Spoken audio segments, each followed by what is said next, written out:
Come to order. Before we begin, I'd like to ask unanimous consent for my friends, and colleagues, and members of the full committee to sit on the dais and participate in today's proceedings. Without objection, so ordered. Good morning, and thank you all for joining us today to discuss pending legislation regarding the health care benefits and services provided to our nation's veterans through the Department of Veteran Affairs.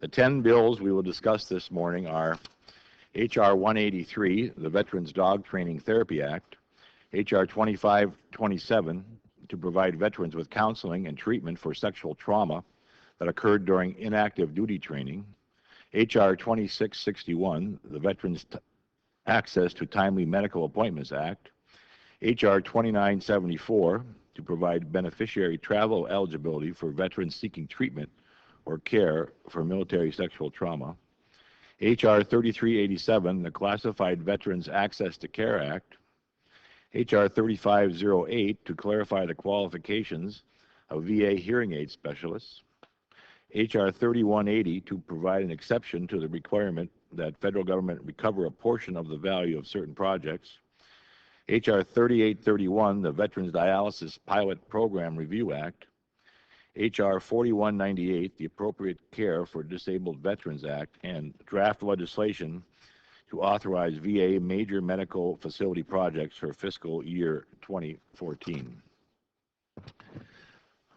By and large, these 10 bills aim to address two of this subcommittee's highest priorities: ensuring that our veterans have access to the care that they need, and two, ensuring that VA is held accountable when that care fails to meet the high standards that it should.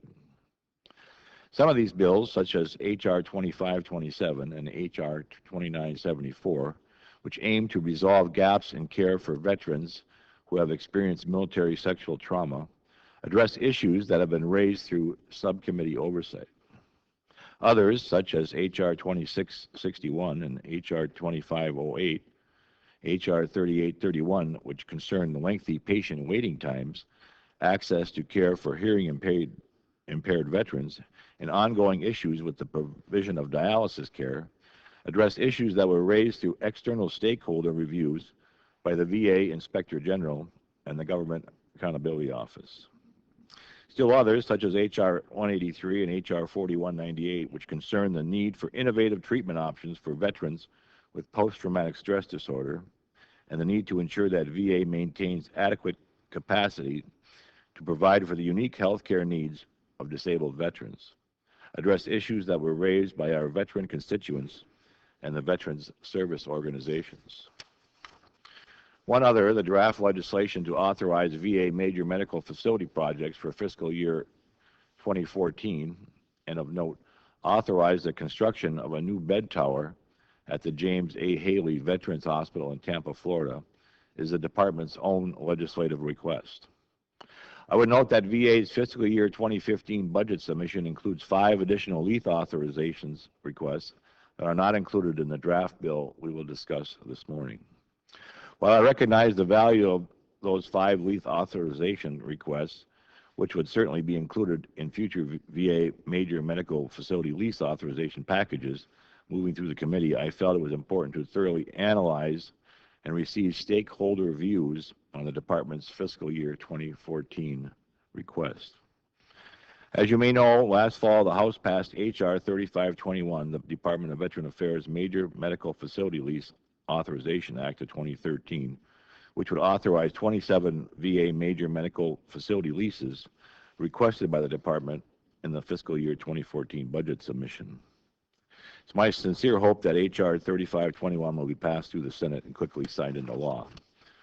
I'd like to express my gratitude to my colleagues who have sponsored the legislation on our agenda today and who are joining us this morning to discuss their proposals. I'd also like to thank our witnesses from the Disabled Veterans of America, the Paralyzed Veterans of America, and the Veterans of Foreign Wars, as well as the witnesses from the VA for their leadership and advocacy on behalf of our veterans, and for being here today to offer their views. It is critical that we have thorough understanding of the benefits and consequences of each of these bills before moving forward in the legislative process. And as such, I look forward to a detailed and comprehensive conversation. With that, I now yield to Ranking Member Brownlee for any opening statement she may have. Thank you, Mr. Chairman. As you said, the purpose of today's hearing will be to explore the policy implications of 9 bills and 1 draft piece of legislation before us today, which covers a wide range of topics that would expand and enhance VA's health care programs and services. I'm glad this committee is considering Representative Wolarski's legislation, H.R. 2974, which I have proudly co-sponsored. I believe there's a lot of work to be done for our veterans that are victims of military sexual trauma, and providing travel benefits to those veterans is a good start. I look forward to hearing the views from our panelists and appreciate the hard work that I know their testimony will demonstrate. While I'm disappointed in the department for not furnishing views on 3 of the bills, I do understand that sometimes there are extenuating circumstances that preclude them from submitting their views in a timely manner. I hope the VA will be able to at least comment on some of the provisions. As you know, Mr. Chairman, we hold these legislative hearings to ensure that the committee is as fully informed as possible, and we rely on this input to make intelligent and well-educated decisions on whether to advance a bill from this subcommittee. I look forward to a frank and open discussion on the varied topics that are presented before us today, and thank you again, Mr. Chairman, and I yield back. Thank you, Mr. Brownlee. Joining us on the first panel today, and hopefully a few more members will show, are Representative Michael Grimm from New York, Representative and Committee Member Dina Titus from Nevada, Representative and Committee Member Jackie Walorski from Indiana, Representative Sean Duffy from Wisconsin, Representative Marcy Kaptur from Ohio, Representative Kirsten Sinema from Arizona, Representative and Committee Member David Rowe from Tennessee, and Representative and Committee Member Jeff Denham from California. It's an honor to have you all here this morning. I look forward to hearing your testimony. Mr. Grimm, may we begin with you? Yes, Chairman. Please proceed with your testimony. Thank you very much, Chairman. I appreciate it. Well, Chairman Benishek and Ranking Member Brownlee, thank you for allowing me to testify today on H.R. 183, the Veterans Dog Training Therapy Act. This is a bill I introduced along with my friend, the Ranking Member of the House Veterans Affairs Committee, Congressman Michaud, in the last Congress and again this Congress. As a Marine combat veteran, it's a unique honor for me to address this committee. Having seen firsthand both the physical and mental wounds of war that the members of our nation's military are faced with, I have a very special appreciation for the important work this committee does every single day. Today, millions of Iraq and Afghanistan veterans have returned home to the challenge of a stagnant economy, high unemployment, and for many, the long road to recovery from the mental and physical wounds sustained during their service. During my time in Congress, I have had the honor to meet with a number of our nation's veterans who are now faced with the challenges of coping with PTSD and physical disabilities resulting from their service in combat. Their stories are not for the weak of heart and are truly moving. It was these personal accounts of recovery, both physical and mental, and the important role therapy and service dogs played in that process that inspired this legislation.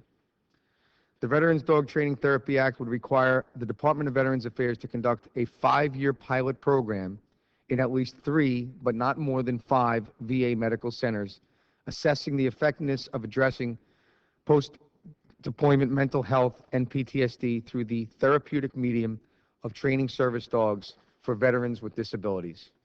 These trained service dogs are then given to physically disabled veterans to help them with their daily activities. Simply put, this program treats veterans suffering from PTSD while at the same time aiding those suffering from physical disabilities. When I originally introduced this legislation in the 112th Congress, both the House Veterans Affairs Committee and the full House of Representatives passed it with overwhelming bipartisan support. Additionally, with high veteran suicide rates and more servicemen and women returning from deployment being diagnosed with PTSD, this bill meets a crucial need for additional treatment methods. I believe that by caring for our nation's veterans suffering from the hidden wounds of PTSD, while at the same time providing assistance dogs for those with physical disabilities, we create a win-win for everyone, which I believe is the goal we can all be proud to accomplish. Working in conjunction with a number of veteran service organizations, I have drafted updated language which mirrors changes made to this legislation in the 112th Congress. And I hope to work with the committee during markup of H.R. 183 to ensure this program provides our nation's veterans with the highest quality care for both PTSD and physical disabilities while maintaining my commitment to fiscal responsibility. Again, I'd like to thank the committee for holding today's hearing, and I look forward to working with you to ensure that this program is included in your continuing efforts to guarantee that our nation's heroes have the best possible programs for treating PTSD and providing disability assistance. Thank you, and I yield back. Thank you very much for your testimony, Mr. Grimm. Let me yield 5 minutes to Ms. Walorski for your statement. Thank you. Good morning, Chairman Benishek. Thank you, Ranking Member Brownlee, and members of the committee. Thank you for the opportunity to discuss H.R. 2974, a bill making victims of military sexual trauma eligible for Department of Veteran Affairs beneficiary travel benefits. According to the VA, 1 in 5 women and 1 in 100 men screen positive for military sexual trauma, or MST. The VA provides counseling, care, and services to veterans and certain other service members who may not have veteran status but who experienced MST while serving on active duty or active duty for training. VHA policy states that, quote, veterans and eligible individuals who report experiences of MST but who are deemed ineligible for other VA healthcare benefits or enrollment may be provided MST-related care only. This benefit extends to reservists and members of the National Guard who are activated to full-time duty status in the armed forces. Veterans and eligible individuals who received an other than honorable discharge may be able to receive free MST-related care with the Veteran Benefit Administration Regional Office approval. Every VA medical center offers evidence-based therapy and conditions related to MST, and has providers who know how to treat the downstream effects of MST. Nationwide, there are almost 24 programs that offer specialized treatment in both residential and inpatient settings. All health care for treatment of mental and physical health conditions related to MST, including medications, is provided free of charge. Fee basis is available when it's not appropriate to provide counseling in a VA facility, when VA facilities are geographically inaccessible, or when VA facilities are unable to provide care in a timely manner. Overall, while VA has taken the appropriate steps to provide counseling services for victims of MST, these services need to be more accessible. MST-related care must be provided in a setting that is therapeutically appropriate and takes into account the circumstances that related in the need for such care. A supportive environment is essential for recovery. VA policy states that any veteran with MST must receive clinically appropriate care regardless of the location. Veterans being treated for conditions associated with MST are often admitted to programs outside their Veteran Integrated Service Network. VA healthcare in general, especially for women, has been characterized as fragmented. Patients with special needs who are unable to access the services they need from their local providers are referred elsewhere and oftentimes have to travel long distances to receive such services. According to a 2012 VA Inspector General report, obtaining authorization for travel funding was frequently cited as a major problem for both patients and staff.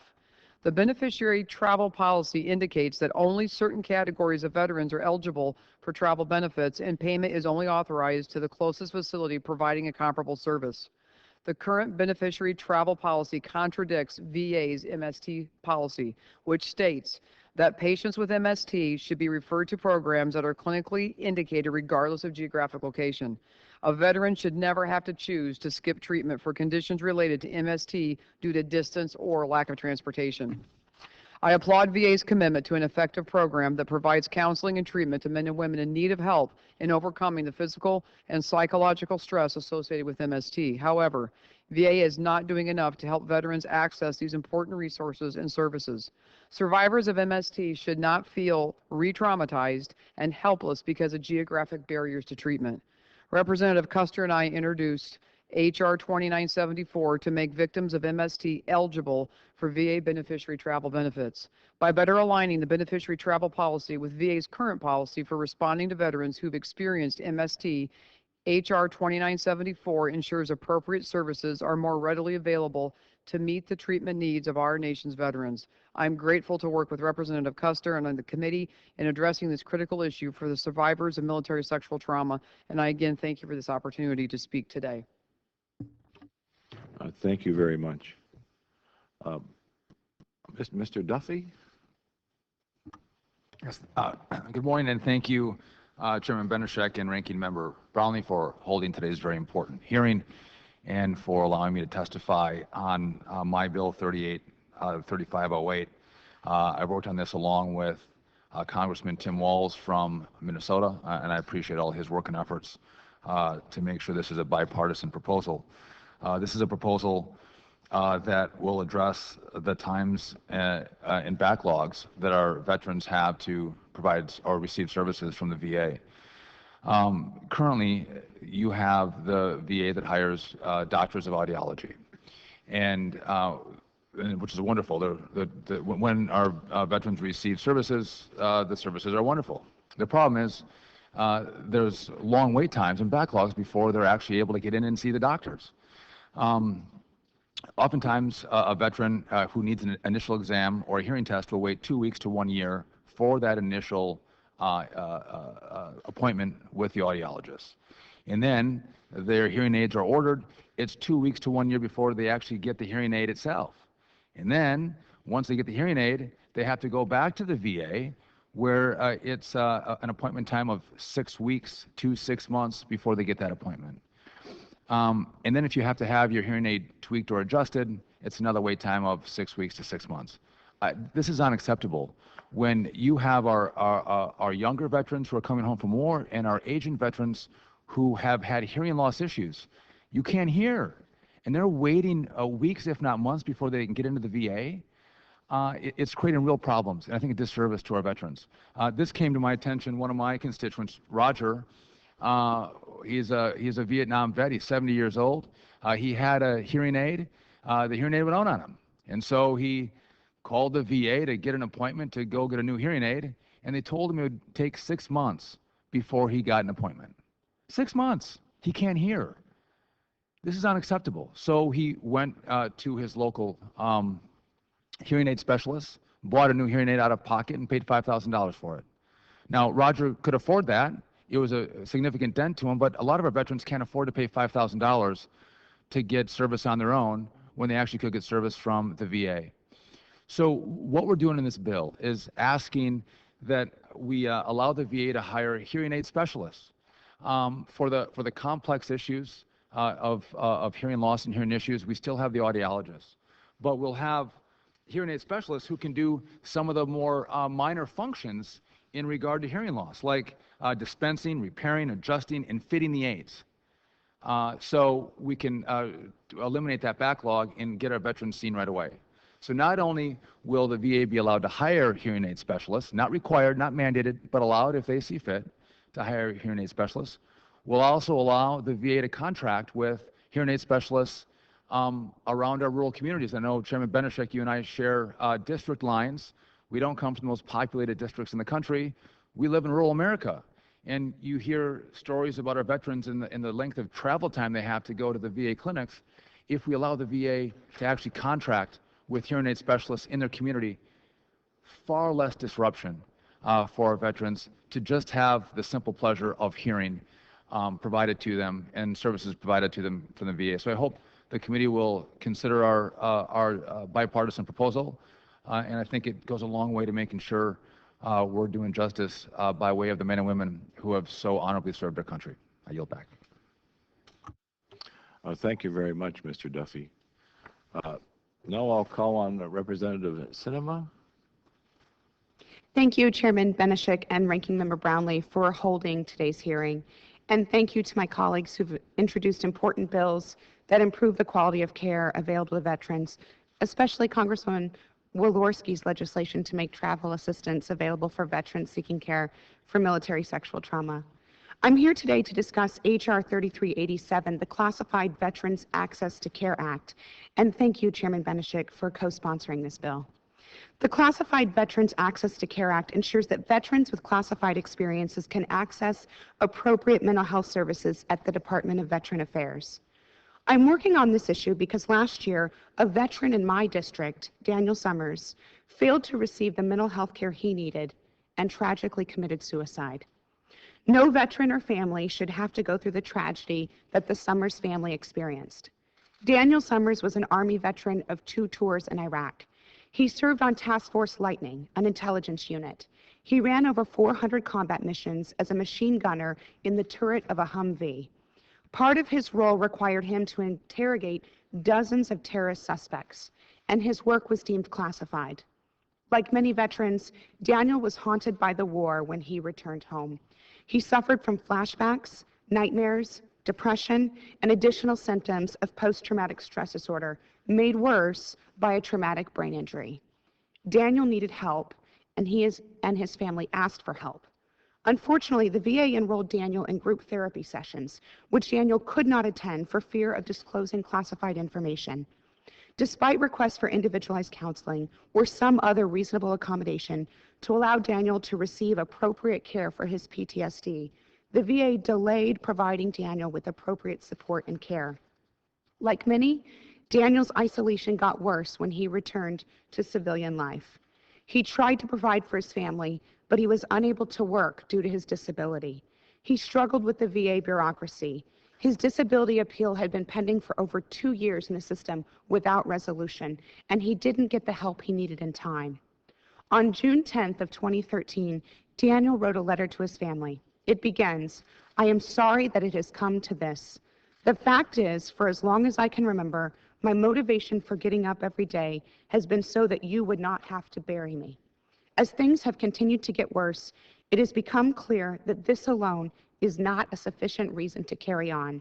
The fact is, I am not getting better, I am not going to get better, and I will most certainly deteriorate further as time goes on. From a logical standpoint, it is better to simply end things quickly and let any repercussions from that play out in the short term than to drag things out in the long term." He goes on to say, "I am left with basically nothing. Too trapped in a war to be at peace, too damaged to be at war, abandoned by those who would take the easy route, and a liability to those who stick it out and thus deserve better. So you see, not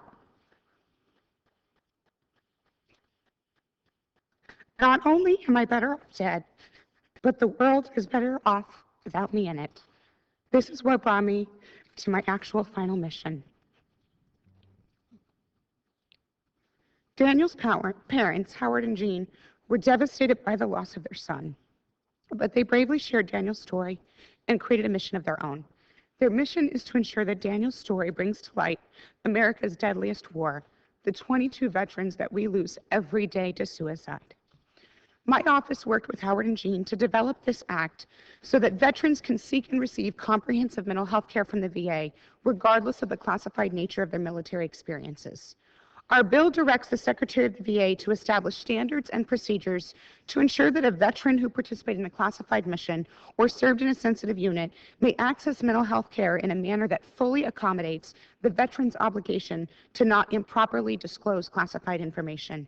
It also directs the Secretary to disseminate guidance to employees of the Veterans Health Administration, including mental health professionals, on such standards and procedures on how to best engage veterans during the course of mental health treatment with respect to classified information.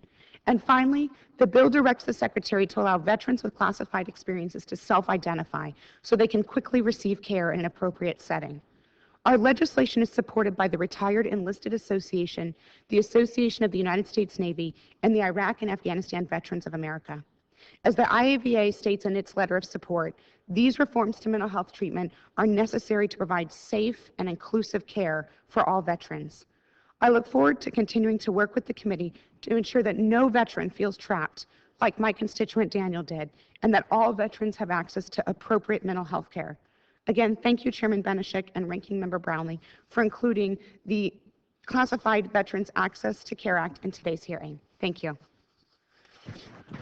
Thank you very much for your compelling testimony. Ms. Titus, are you ready to go ahead? I am, Mr. Chairman. Thank you for your indulgence. I apologize. Introducing HR 2527. I certainly appreciate you and the ranking members including this in the hearing today. This is bipartisan legislation that addresses an unacceptable gap in current law that effectively leaves certain victims of sexual assault without support and treatment that they need and deserve. Members of the National Guard and other reserve components of the armed services who have fought bravely for our country, and many have completed multiple tours in Iraq and Afghanistan. Certainly that's true of the National Guard in Nevada. Since September 11th, more than 50,000 guardsmen and guardswomen have been called to service both at home and abroad. Now, we all recognize the great importance of the National Guard and the other reserve components, and we thank them for their incredible service.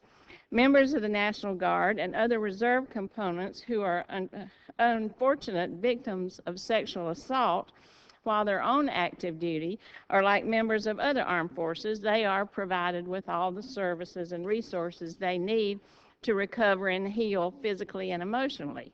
This treatment is provided by the VA for free for as long as it's needed, and this is the very least that we can do. These benefits, however, are not offered to members of the National Guard or other reserve components who experience sexual assault while they're on active training missions. For example, members of the Guard are required to participate in training missions 1 weekend a month and 2 weeks a year.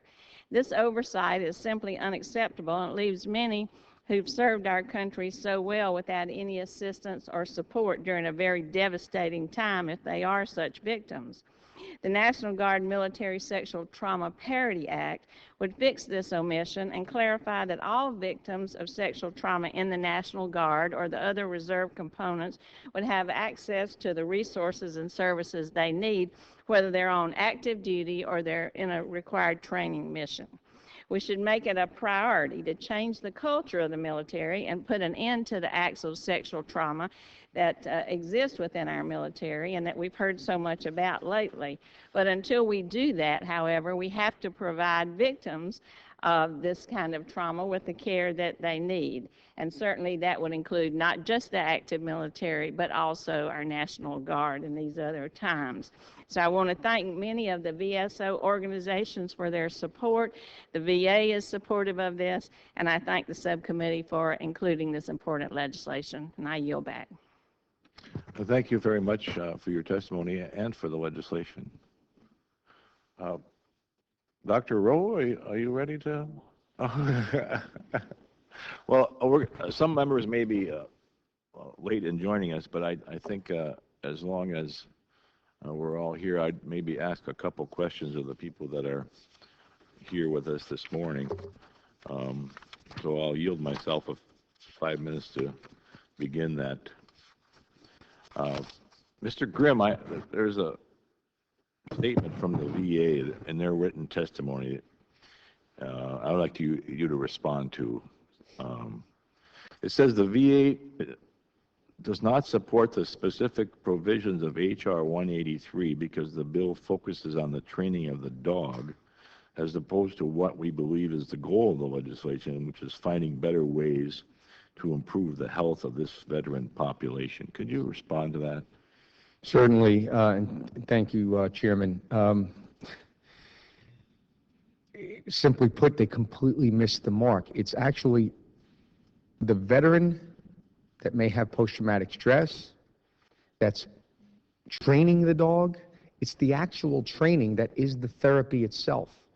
Often veterans come back and they've had so much responsibility, literally life and death responsibility, for multiple tours, years at a time.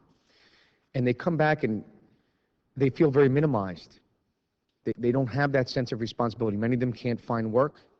They're having trouble fitting in. And they feel that everyone is looking at them differently. And I can't tell you how it happens because it's almost magical. It seems almost as if it's miraculous.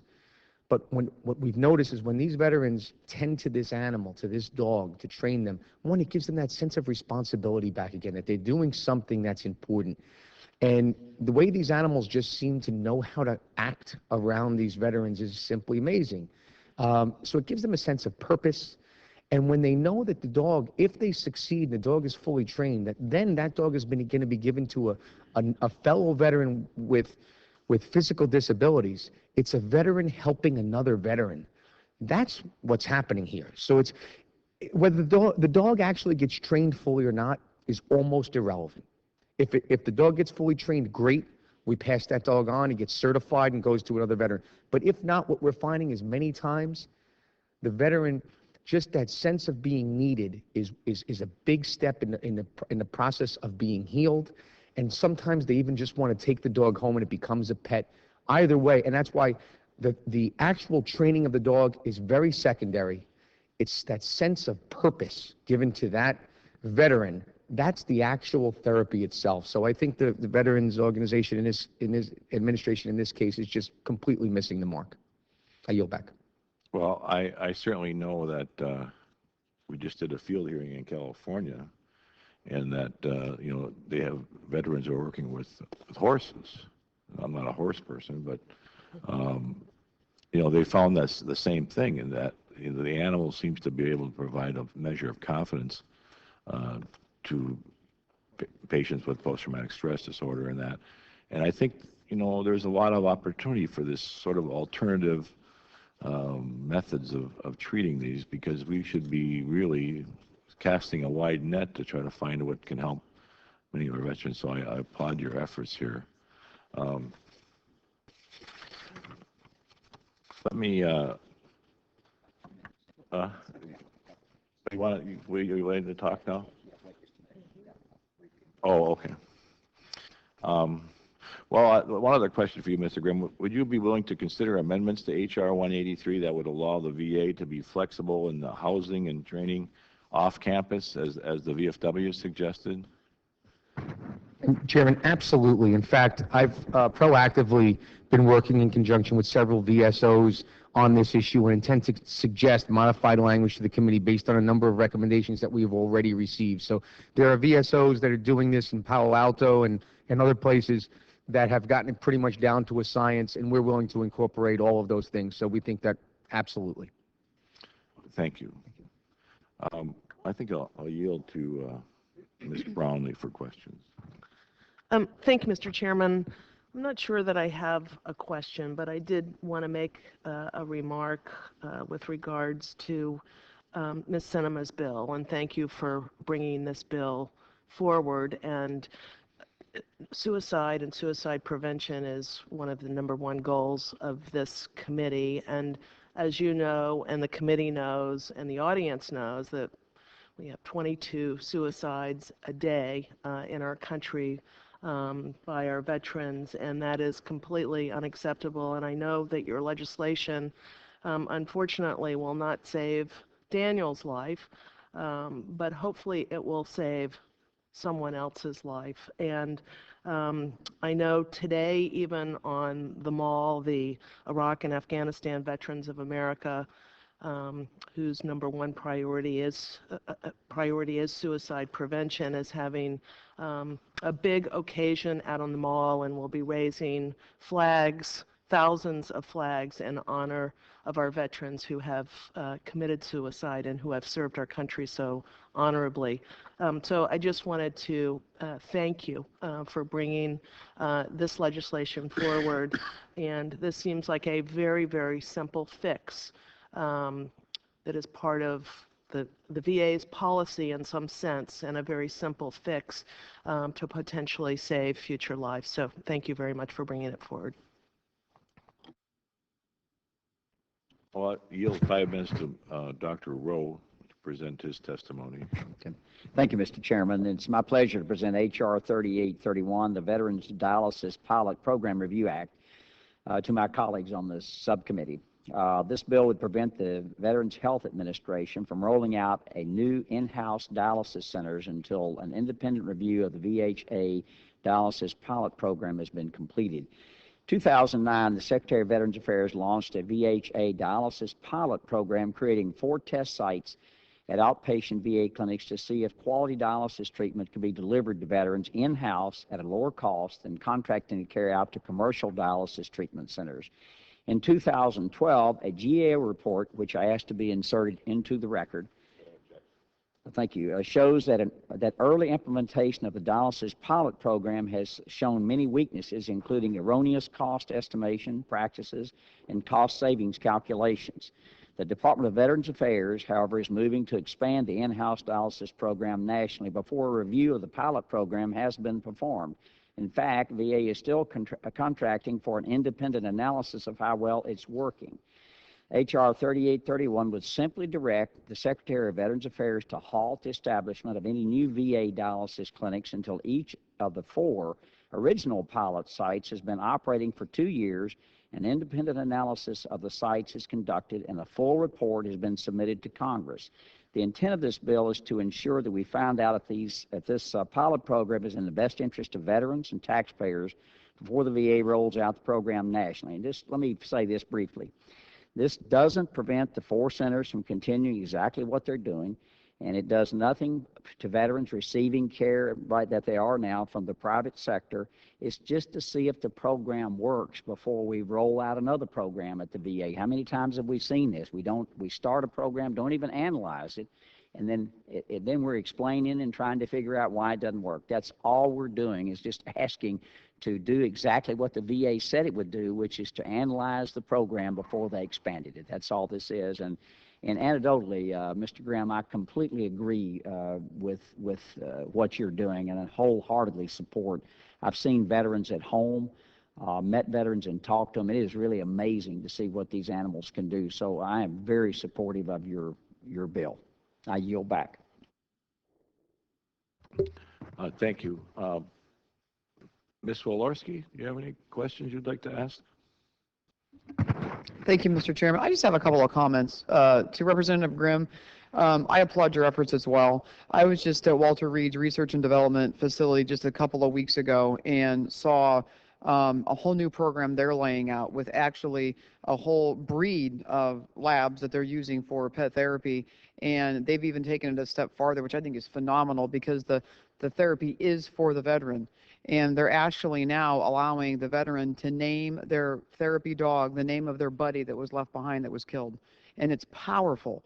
And pet therapy is a powerful tool. And just seeing the families there and the veterans that were involved in the training was incredible. And we've seen it in our district as well. And then also to Representative Sinema, I applaud your efforts on that bill. I think I am appalled by what we hear sometimes, what seems to be every day in this committee, about how our veterans are treated. And this issue of suicide, I would agree with Ranking Member Brownlee, is one of our top issues in this committee, in this subcommittee. And I had a situation in my district where we had a Vietnam vet that wasn't dealing with a classified issue necessarily, but was certainly dealing with extreme depression, mental health issues based on chronic pain from the effects of Agent Orange. And we did everything we could, and then some, and it just wasn't enough. And they sent him home over Christmas, and we got a call from his wife that he committed suicide. And it was one of the most distressing things I've dealt with being in Congress.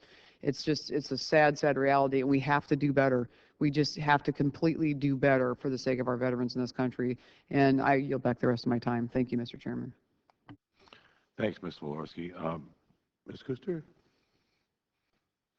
Thank you, Chairman Benechek, and thank you, Ranking Member Brownlee. And I just want to speak on a couple of bills, but I want to make a comment about our members, our colleagues coming forward with these bills, and this committee being one of the few places that we can make bipartisan progress. And so I just want to speak to the bill that I had the opportunity to be original co-sponsor with Representative Walorski, and commend your work on military sexual trauma generally, and specifically making sure that our veterans, both men and women, get the treatment that they need and have the funds for travel that they need. I also want to commend my colleague, Representative Sinema, for giving Daniel's life a legacy and meaning.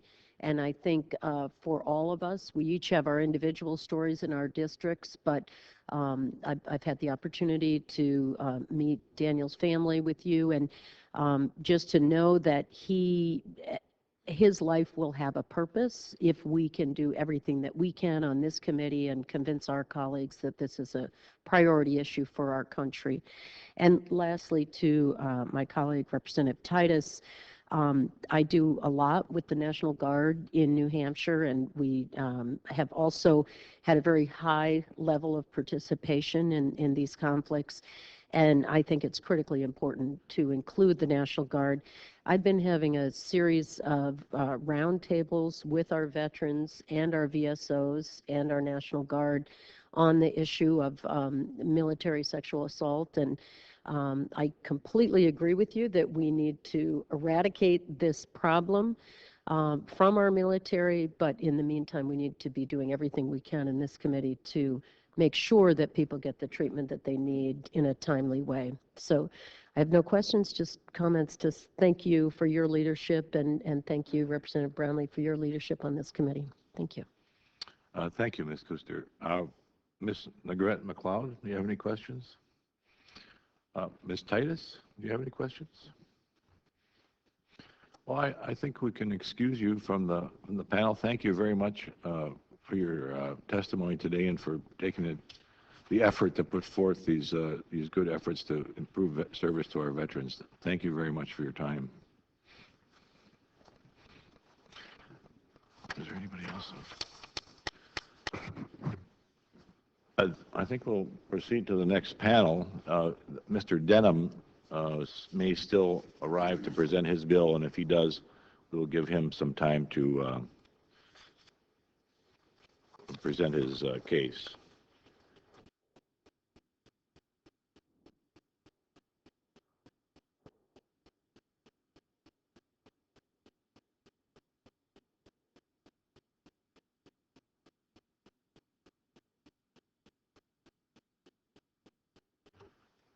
Well, I'll now welcome the second panel to the witness table. Joining us on the second panel is Ms. Joy Elam, Deputy National Legislative Director from the Disabled American Veterans, Ms. Alethea Prado, the Associate Director of Health Analysis for the Paralyzed Veterans of America, and Alexander Morawski, the Senior Legislative Associate for the Veterans of Foreign Wars. Thank you for being here this morning and for your hard work and advocacy on behalf of our veterans. Appreciate you being here to present your views, and we will begin with Ms. Elam. Thank you, Mr. Chairman. And members of the subcommittee, we appreciate you inviting DAV to testify at this legislative hearing. My comments will be focused primarily on the bills DAV supports, but DAV's written testimony submitted for the record discusses our position on each measure in detail.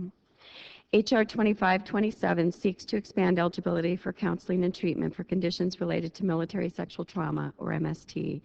Current law authorizes VA to provide such services for those who served on active duty or active duty for training. H.R. 2527 would amend the statute to include veterans in the reserve components of the armed forces in active duty for training as well, so that they too will become eligible for this type of care.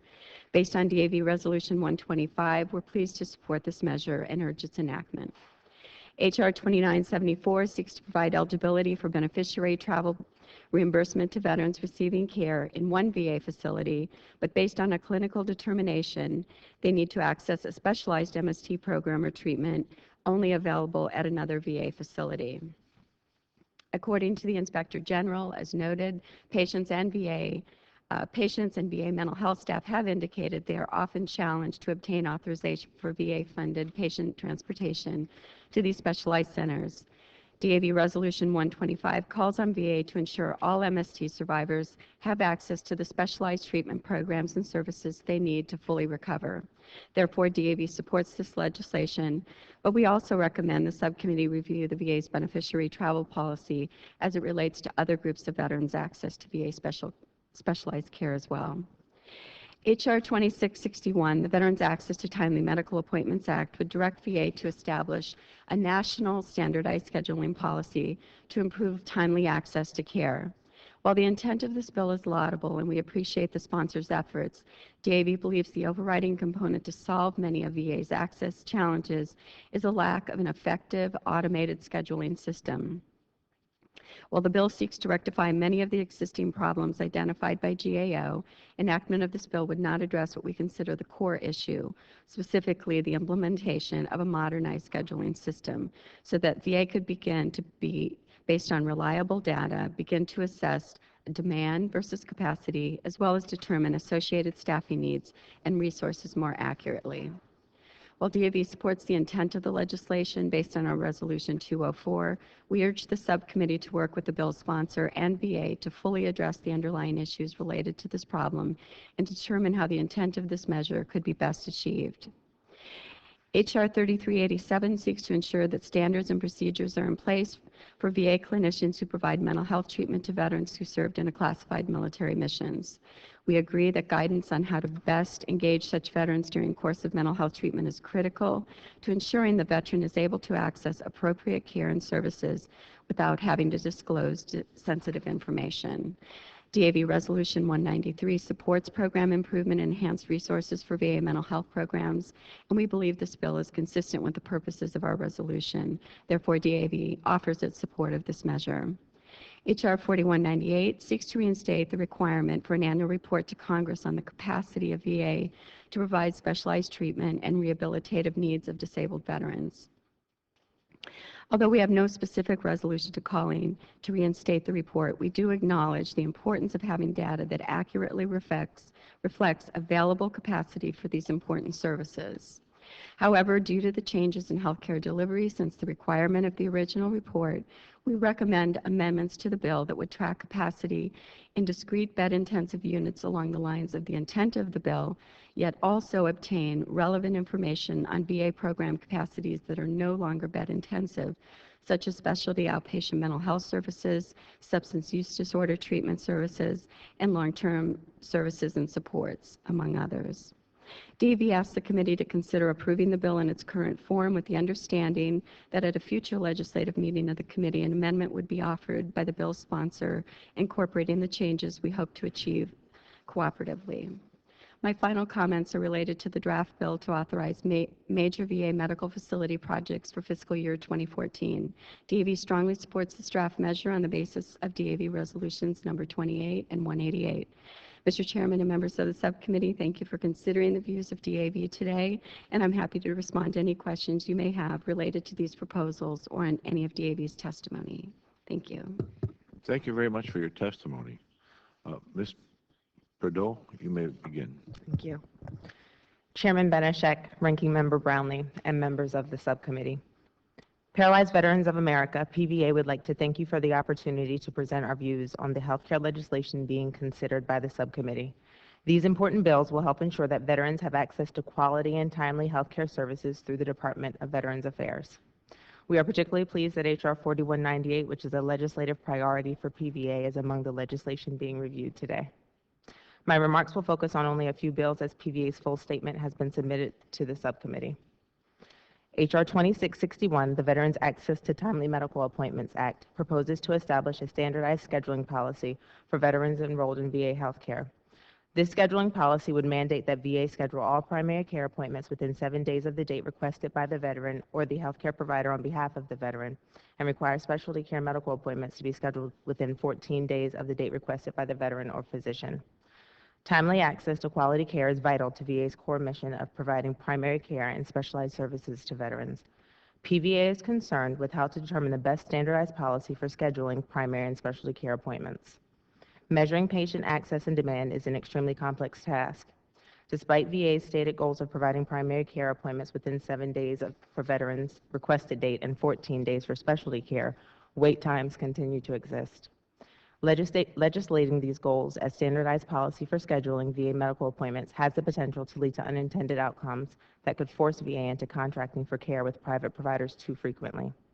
We encourage the VA and Congress to determine if VA has adequate resources to develop, implement, and support a patient scheduling system that will address issues involving wait time measures, sufficient staffing levels, and patient demand. PVA supports H.R. 2974, a bill to amend Title 38 to provide for eligibility for beneficiary travel for veterans seeking treatment or care for military sexual trauma in specialized outpatient and residential programs. Recognizing that the burden of cost associated with travel for healthcare services can lead to veterans foregoing much-needed medical attention for many years, PBA has advocated for expanding beneficiary travel eligibility to specialized groups of veterans such as catastrophically disabled and severely injured, ill, and wounded veterans.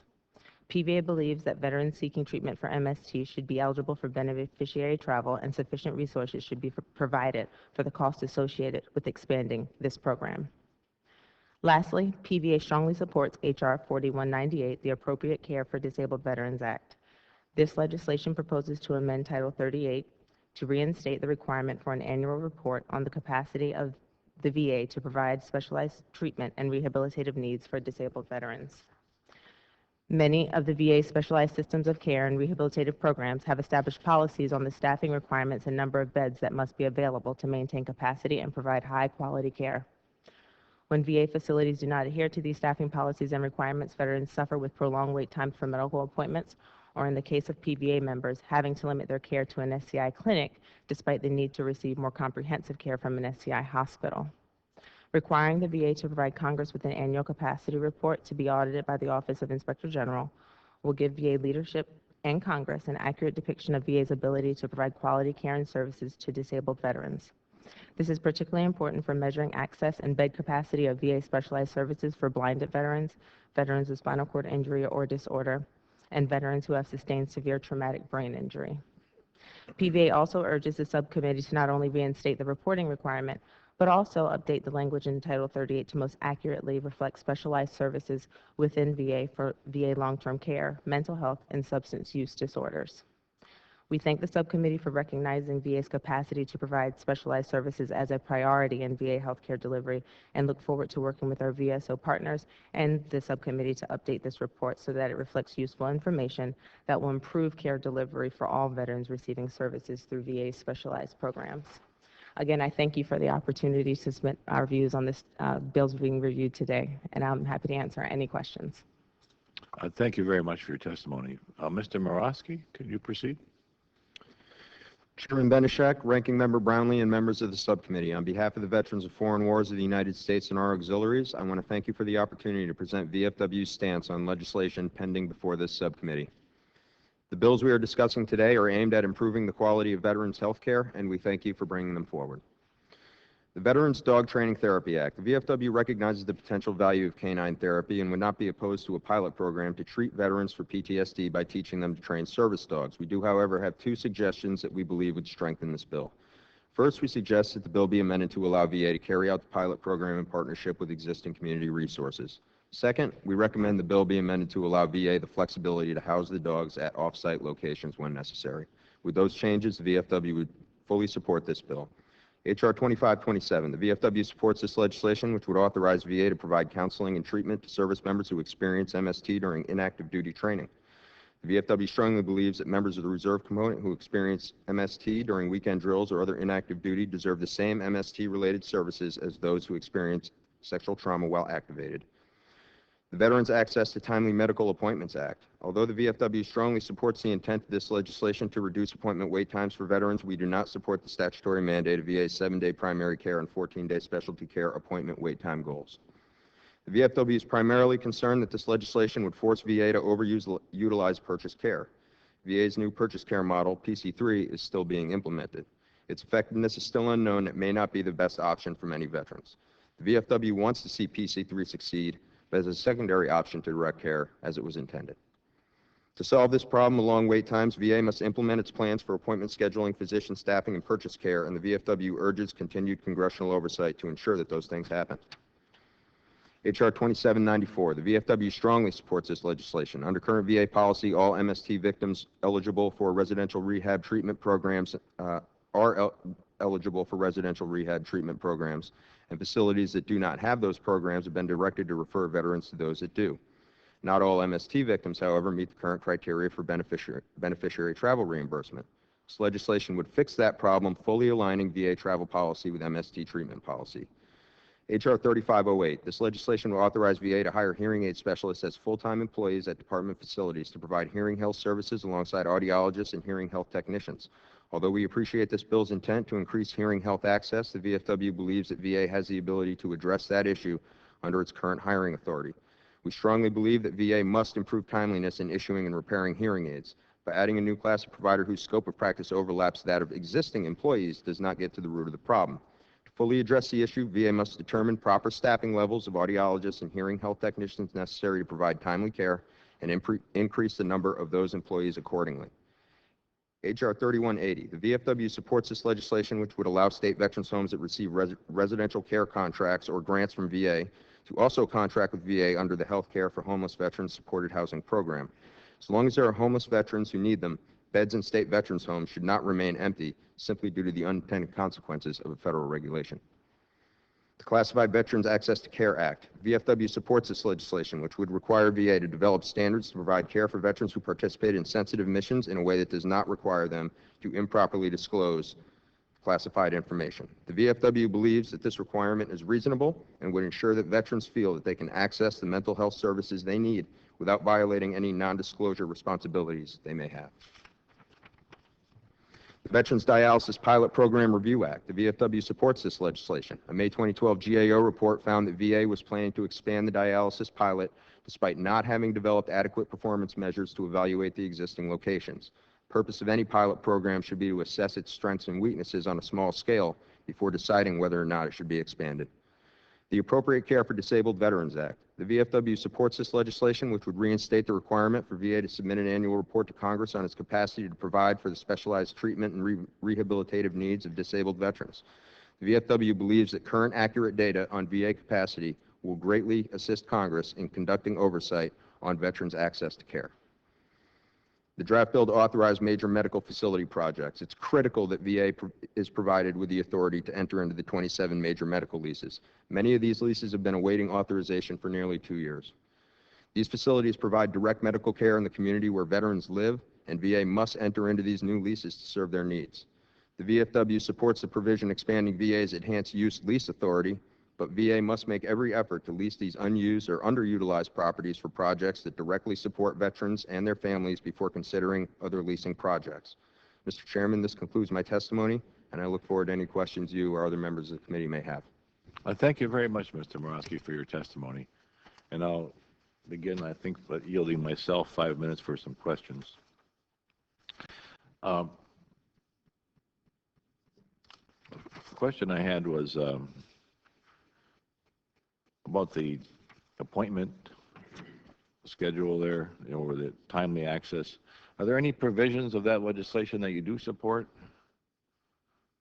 I think, Mr. Morosky, you were the most critical of that legislation.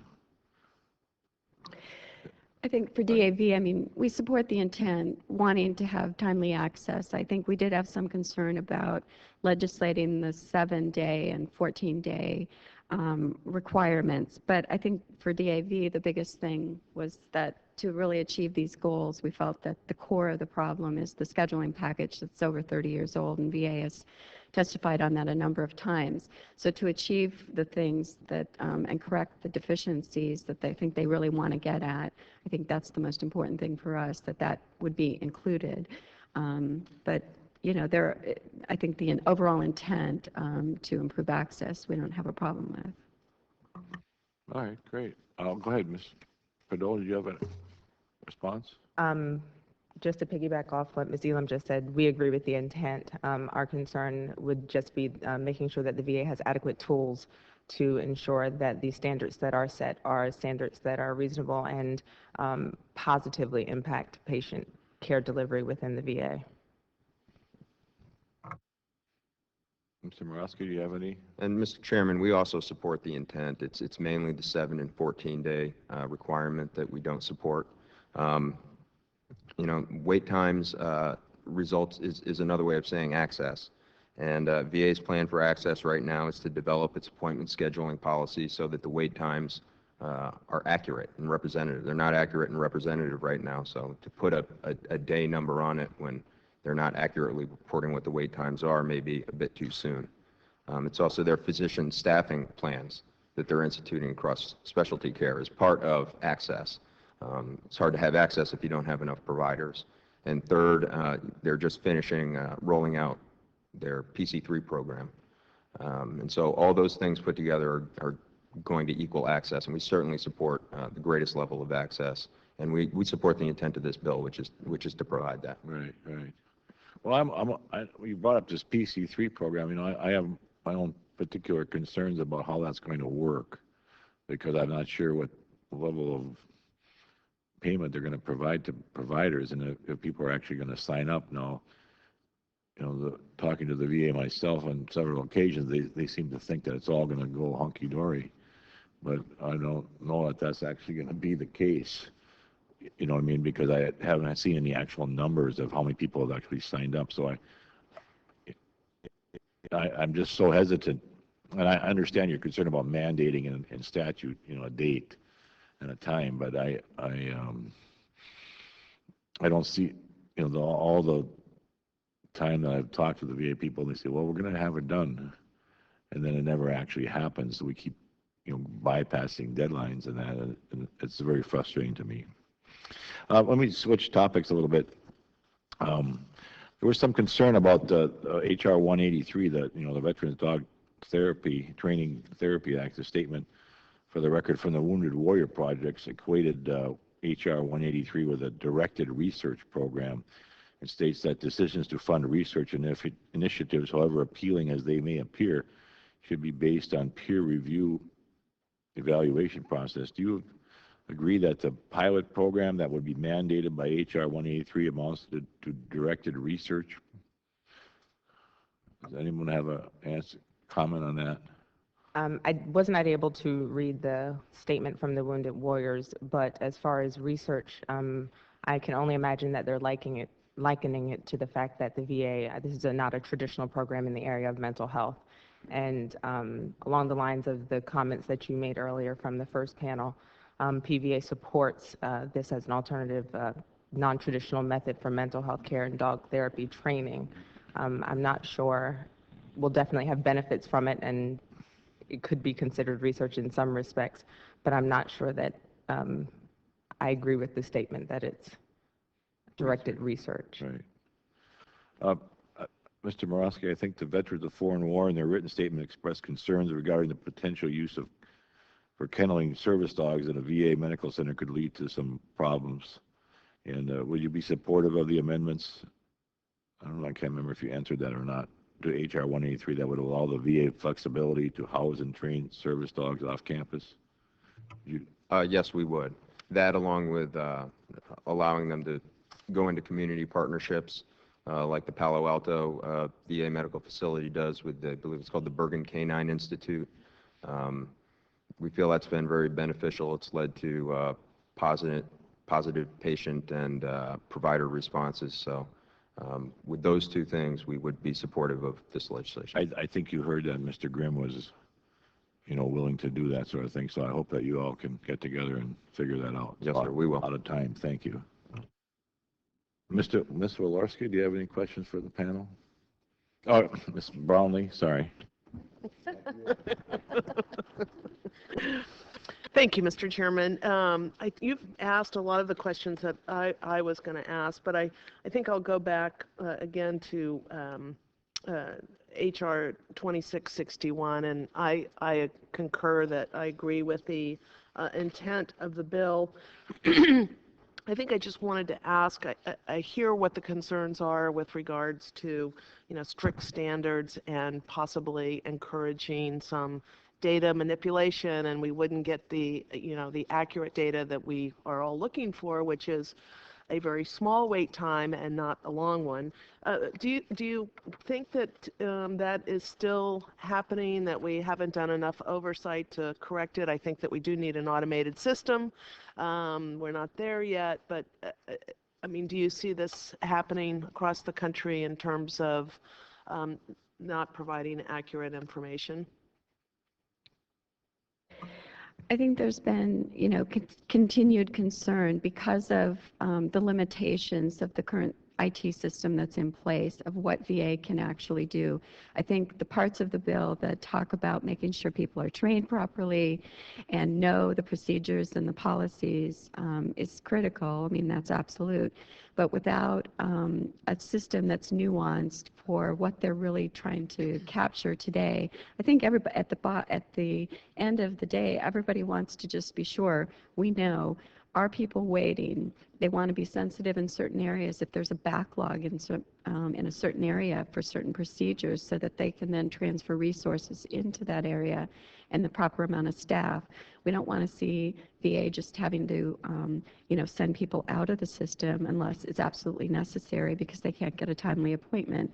But to be more sensitive through this, through that type of a scheduling package, that they can really see, do we have a wait list? Do we have a, and we haven't seen that. I mean, it's just been very, they have goals. They want to see people as quickly as possible. But if you can't meet those goals, then what happens? So I think, the goal is to see, is it a lack of resources? Is it a lack of management issues? What is the problem in this particular area that we can't get people seen in a timely manner? Thank you. Anybody else have a comment on that? Or I think We mentioned the past sort of data misrepresentation in our testimony as well. We hope that the VA is not still doing that. We feel like they're trying to be more open and honest and transparent about it, but we wouldn't want to impose such a strict standard on them that it sort of almost encourages not necessarily data manipulation, but as we all know, there's different ways to present data, and you can present data in a way that's more favorable to yourself, or that's maybe more apples to apples that everybody can understand. We just want to make sure that they're being as transparent as possible without the undue constraints of unreasonable standards. thank you. I didn't have a chance to tell Representative Grimm how much I support his bill. The VA will state that training of dogs is sort of outside of their purview. Just wondering from your perspective whether you agree, disagree with the VA's perspective on it. I would just note that, VA seems to have been more open in the past couple years to the complementary and alternative medicine and treatment options for veterans. And certainly that's what we're hearing. I mean, especially with service animals. We've heard such great feedback from so many veterans saying, this helped me get off so much medication. I really, I have this connection with my service animal. It's allowing me to get out and do things that, I wasn't able to do. And we've also heard about, the therapeutic training aspects of training an animal. So, I mean, if they're going to do it, it would be nice to see if they can see what some outcomes of that would be for veterans. I mean, certainly we're hearing positive feedback based on the program up in Palo Alto. So we would hope that, and I see the problems that VA would, or challenges they would face with having, as the bill is currently written, but I think the amendments that have been suggested would be appropriate. Thank you. And just, well, I might have run out of time, but I'll yield back. Thank you. Mr. McLeod, do you have any questions? In that case, I think we'll excuse the second panel. Thank you very much for your input. We may have some written questions, which we hope you will answer for us. So thank you very much for your testimony. At this time, I think I'll recognize the gentleman from California, Mr. Dunn, to present his legislation. Thank you, Chairman Benishek, Ranking Member Brownlee, and thank you to the panel as supporters of H.R. 4198, the Appropriate Care for Disabled Veterans Act. This legislation has the support of the Paralyzed Veterans of America, Veterans of Foreign Wars, and the Disabled Veterans, American Veterans, and I look forward to working with each of those groups as this bill moves forward. Mr. Chairman, as you know, the number of disabled veterans has been increasing at an alarming rate. The number of severely disabled veterans is increasing even at a quicker rate. These severely disabled veterans are suffering from a range of issues from spinal cord injury, dysfunction, blindness, traumatic brain injury, or mental health disorders. Many require prosthetic or orthotic and sensory aids, and all need specialized care in their communities. It's the responsibility of this community to ensure that the VA is meeting the mission requirement. To ensure that the veterans had the care they needed, Congress mandated beginning in 1996 that the VA maintain its capacity for the specialized treatment and rehabilitative needs of disabled veterans based on a number of specific measurements. For spinal cord injuries in particular, this capacity was to be measured by the number of staffed beds and the number of full-time employee available to provide care.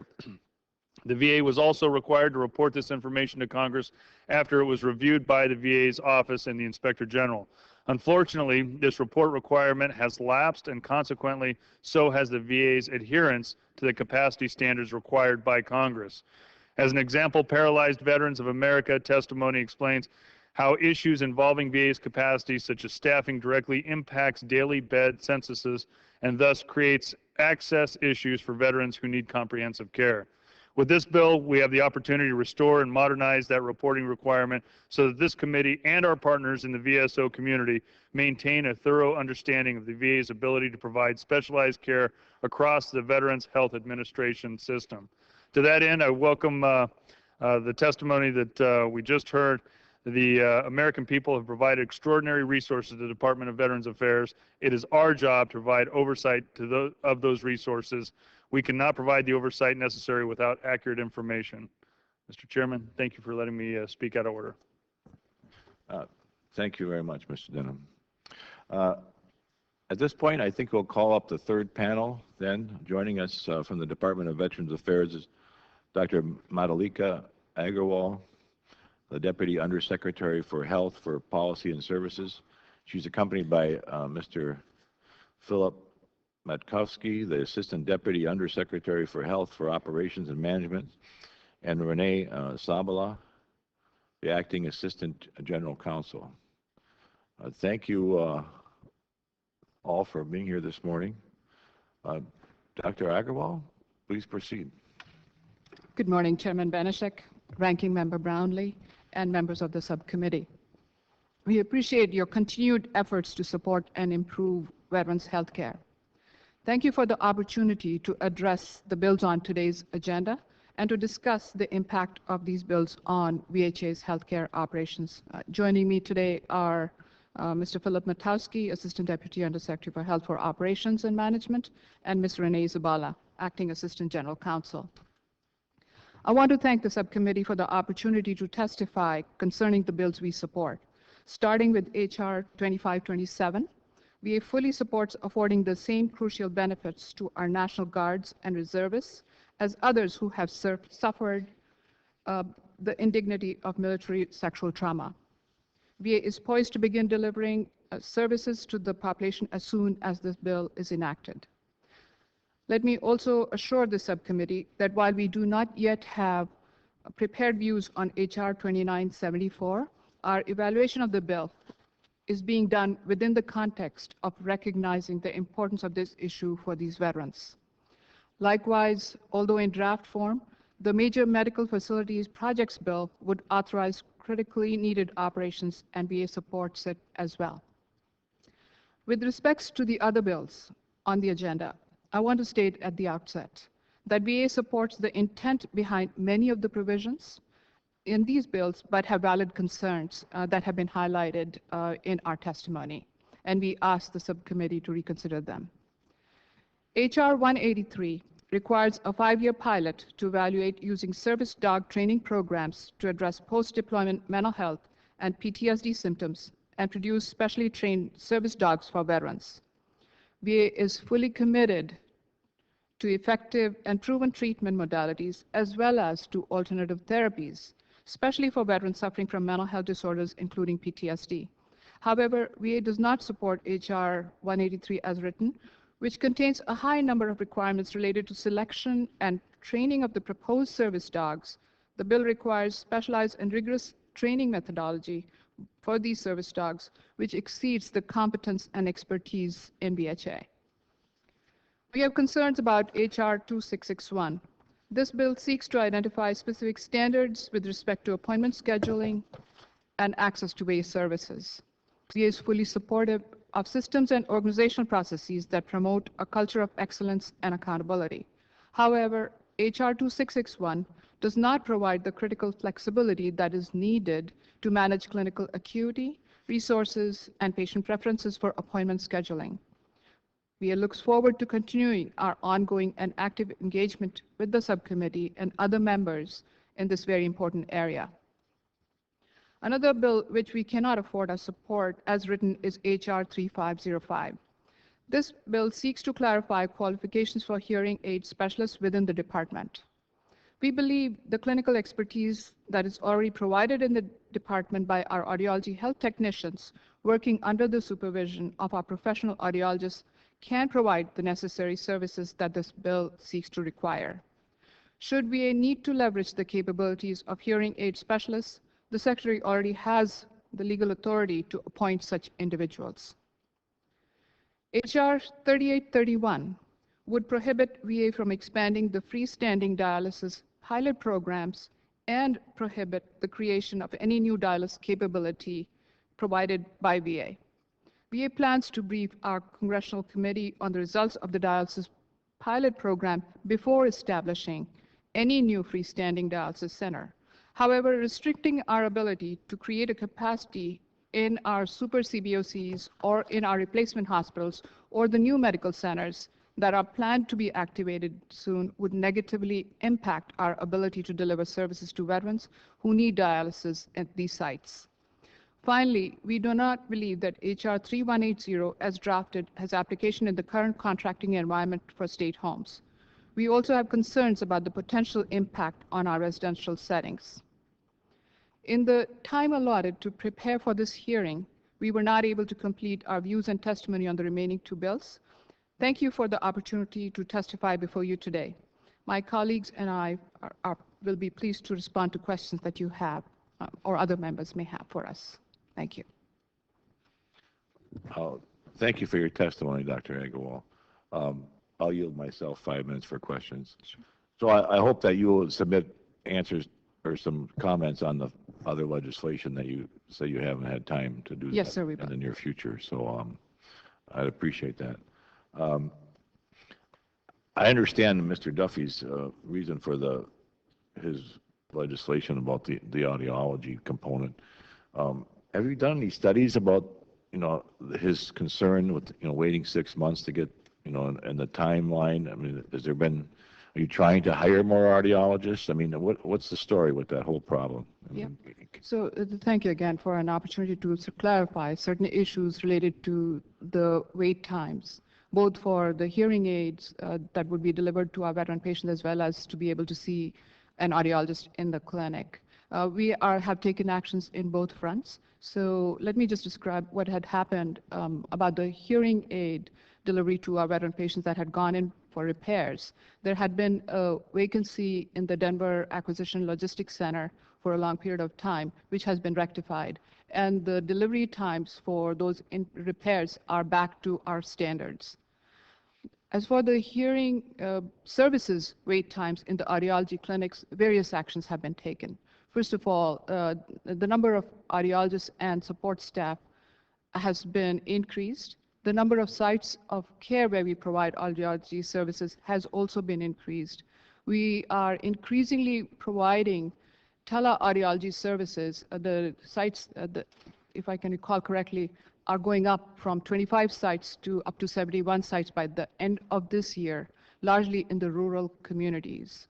We are also looking to provide these hearing services with non-VA services, the fee care and contracts, as well as we are looking at the overall systems redesign of the hearing services to see on how we can manage our demand and capacity better. Well, it's my understanding that this hearing loss and tinnitus is one of the largest claims for medical disability among returning veterans now. So, I mean, it definitely needs a ramp up.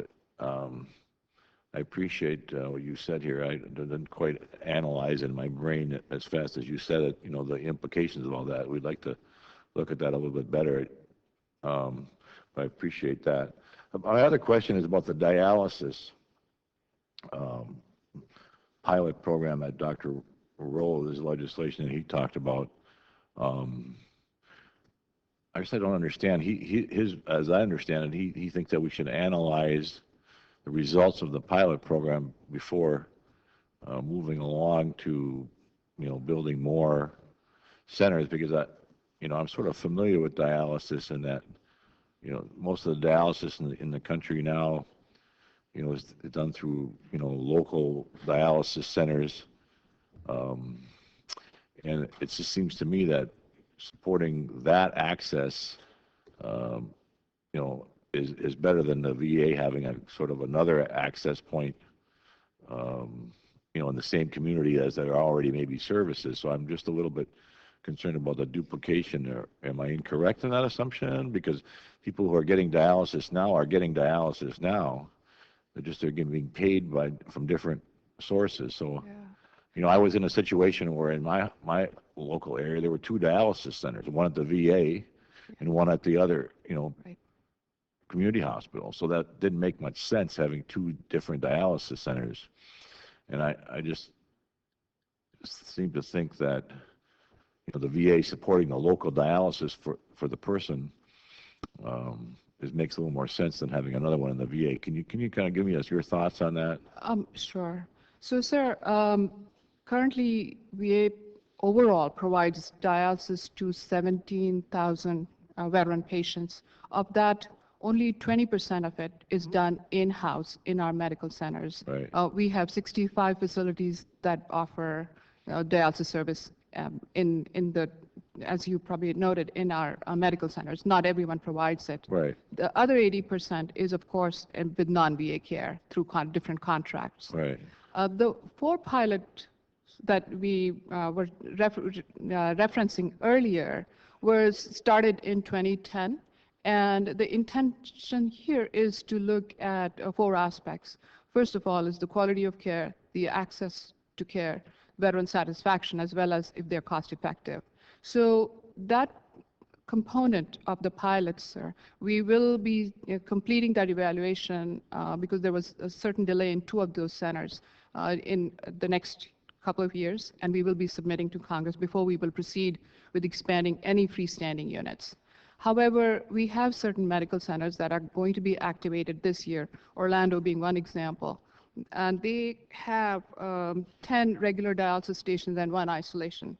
There is a super CBOC in Green Bay, Wisconsin, that also has been planned to have several regular dialysis stations there, as well as a couple of replacement hospitals. So with this bill, it would restrict our ability to expand on what has been planned for quite some time during the construction phase. All right, thank you. Looks like I'm out of time. Ms. Brownlee, any questions for the panel? Just quickly, thank you, Mr. Chair. I wanted the panel to just, if they could, briefly comment on HR 3387, which is Representative Sinema's bill on Classified Veterans Access to Care Act. And I don't think that you commented on it in your testimony, and would just, if you could share your sort of initial response or feelings towards the bill, and do you recognize it as a problem? I would imagine, hopefully, there are not too many cases across the country where suicide was the ultimate outcome, but I would imagine that there are quite a few people who are in classified positions who may not have access to the appropriate mental health care. So if you could just comment, I'd appreciate it. So, Ranking Member Brownlee, thank you for that question. It was a very compelling testimony, and I have heard of this case of Mr. Somers before. And I will sort of personally say that, the fact that we need to provide services in the context of what information the veterans can provide to us. So that's the first goal. Our strategic goal, which is to be proactive, to offer personalized and patient-driven services, I think also is in line with this legislation.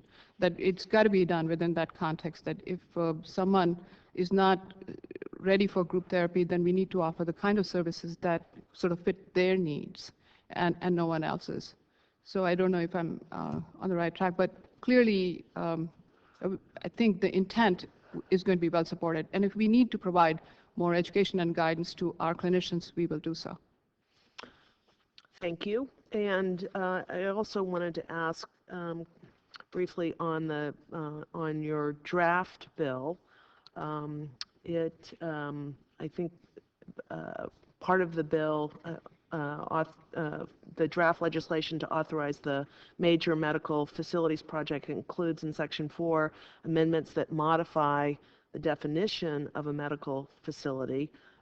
If you could comment on that, and if you could also explain how some of these amendments will assist the VA in their construction of medical facilities, and why the need for the transfer authority that you've requested. I'm going to ask my colleague Philip Matowski to answer that. Thank you. Some of them are sort of technical adjustments in Section 4, and then there's an element which allows us to use certain funds in design. In the current practice, we have been, seeking appropriation of funds off a prospectus, and the Secretary has instituted something that is called the Construction Review Council. Mr. Hagstrom presides over our construction portfolio. And we have adjusted the practice so that we're going to a 35% design, which gives us a much more accurate picture of the scope of the project prior to requesting appropriation of funds. But in order to accomplish that, we need to be able to sort of redirect certain funds to get to the 35% design. I think it's a good idea. It's a little bit hard to have a perfectly accurate estimate on something that's a few-page prospectus. Having 35% designs gives us a much more valid estimate to bring to this committee for authorization of funds. Can you comment on some of the technical adjustments? In a couple of cases here, we're looking at a definition for a major medical facility lease as it relates to some of the lease issues that we've had, but some of them I'll have to take for the record as I'm not terribly proficient on them. Sorry. Thank you. I'll yield back. Thanks, Ms. Brownlee. Mr. Denham, you have 5 minutes for questions. Thank you, Mr. Chair. Dr. Agarwal, do you support the legislation that I've proposed here, H.R. 4198?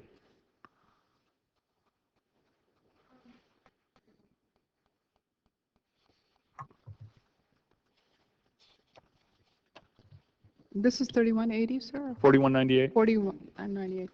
Okay. This is the capacity? Reporting requirements?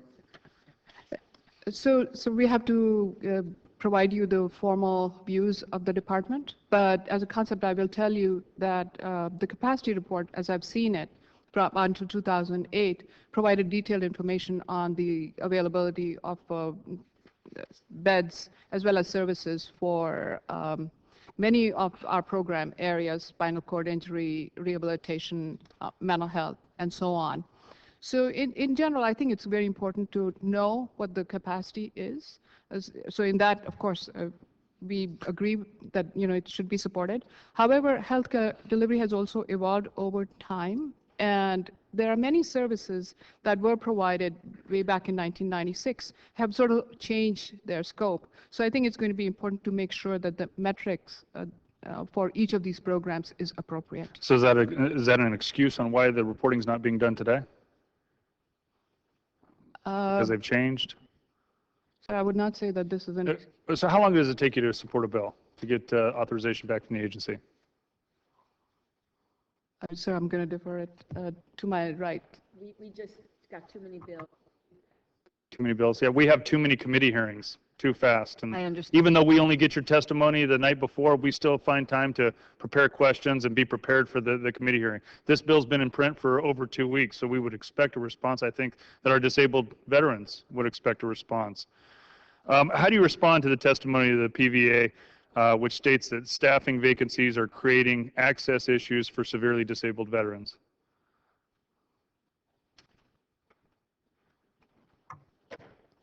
So that's something that we take very seriously. We have regular meetings with PBA on those reports, and PBA also does oversight our facilities very closely. So do you think the VA is meeting its requirement, its capacity requirements for the specialized care? So generically, I believe that we are, but if there are certain instances where we are not, then we would love to find those out, and we'll be having those discussions with PBA.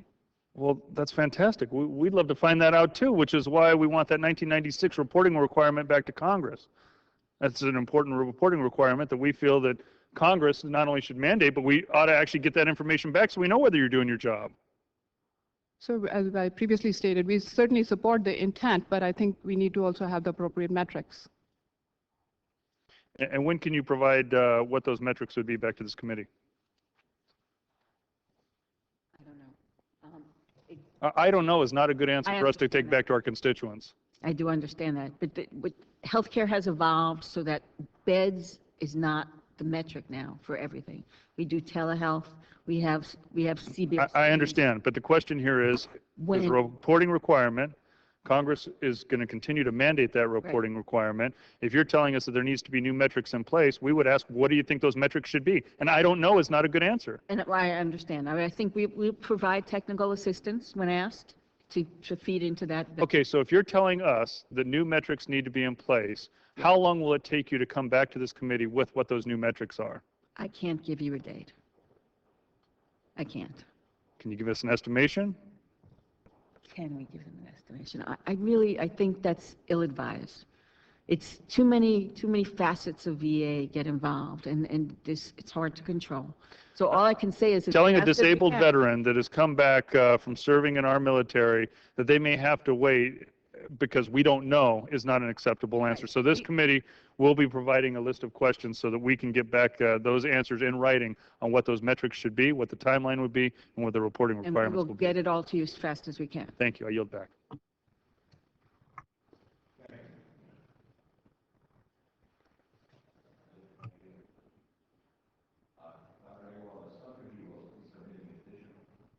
The subcommittee will be submitting additional questions for the record.